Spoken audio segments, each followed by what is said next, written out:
CIA के पूर्व analyst Larry Johnson का यह दावा है, न्यूक्लियर कोड दबाना चाहते थे डोनाल्ड ट्रंप। अमेरिकी सेना प्रमुख जनरल जेनकिन सहमत नहीं थे। शनिवार को व्हाइट हाउस में अहम बैठक हुई। तो ये एक और महत्वपूर्ण बैठक जिसके बाद एक बहुत बड़ा दावा किया जा रहा है, जहां ईरान की तमाम शर्तों को नहीं मानने वाले हैं डोनाल्ड ट्रंप। और यही वजह है कि दूसरे दौर की वार्ता को लेकर भी सस्पेंस खत्म हो गया कि यह वार्ता नहीं हो रही है, क्योंकि ईरान राजी नहीं है। भले ही डोनाल्ड ट्रंप ने सीज फायर का फैसला लिया हो, लेकिन इस बैठक के बाद एक बहुत बड़ा दावा किया जा रहा है, और यह सीआईए के पूर्व एनालिसिस्ट लैरी जॉनसन का बड़ा दावा है। ये दावा सुना आपने? इस दावे के मुताबिक ईरान पर परमाणु बॉम्ब से निशाना, और ये सीआईए के पूर्व एनालिसिस का दावा है, जहां शनिवार को व्हाइट हाउस में बड़ी बैठक के बारे में यह दावा किया जा रहा है। और इसी बैठक में ट्रंप के साथ सैन्य ऑफिसर भी मौजूद रहे। जाहिर सी बात है, आगे की रणनीति को देखते हुए यह बैठक बहुत महत्वपूर्ण थी। लेकिन जो खबर सामने आ रही है उसके मुताबिक ट्रंप ने ईरान पर परमाणु बॉम्ब दागने की बात कह दी, न्यूक्लियर कोड दबाने का प्रस्ताव भी रखा। प्रस्ताव पर जनरल जेनकिन असहमत थे। हालांकि क्यों परमाणु बॉम्ब दागना चाहते हैं ट्रंप, ये एक और बड़ा सवाल है, क्योंकि ईरान को सबक सिखाना चाहते हैं।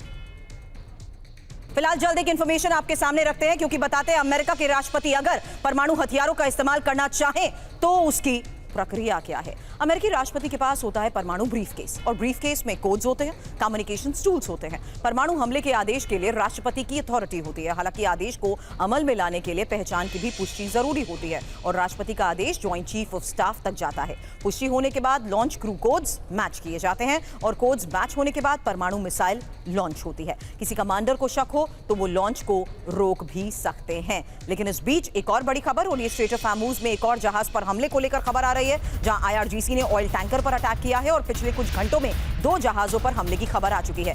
और ब्रिटिश एजेंसी ने फिलहाल इस हमले को लेकर बड़ा दावा किया है।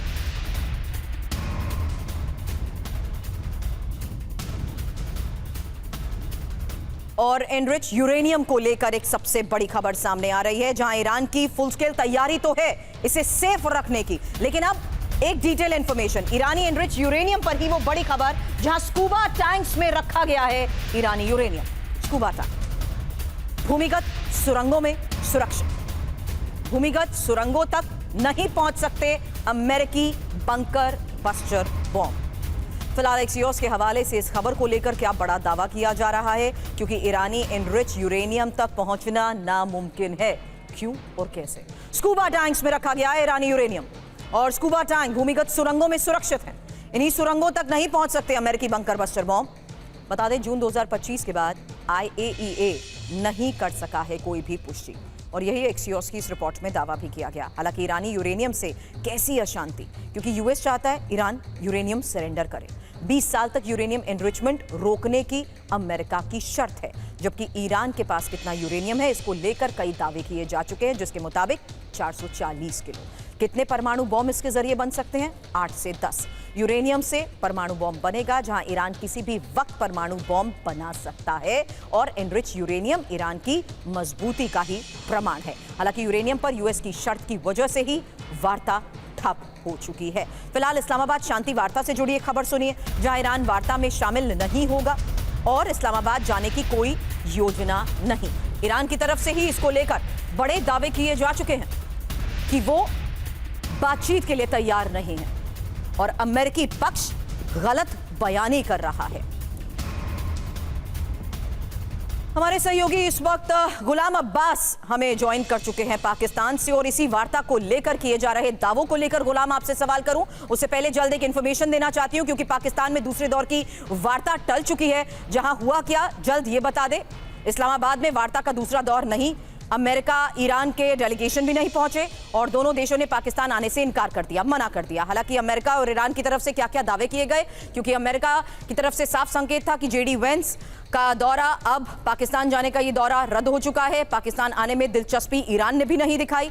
वहीं आपको बता दें कि अमेरिका साफ कह चुका है कि न्यूक्लियर समेत कई मुद्दों पर वो सहमति का अभी इंतजार कर रहा है, और ईरान की तरफ से अमेरिकी शर्तों के आगे वो पूरी तरह झुकने को तैयार नहीं है।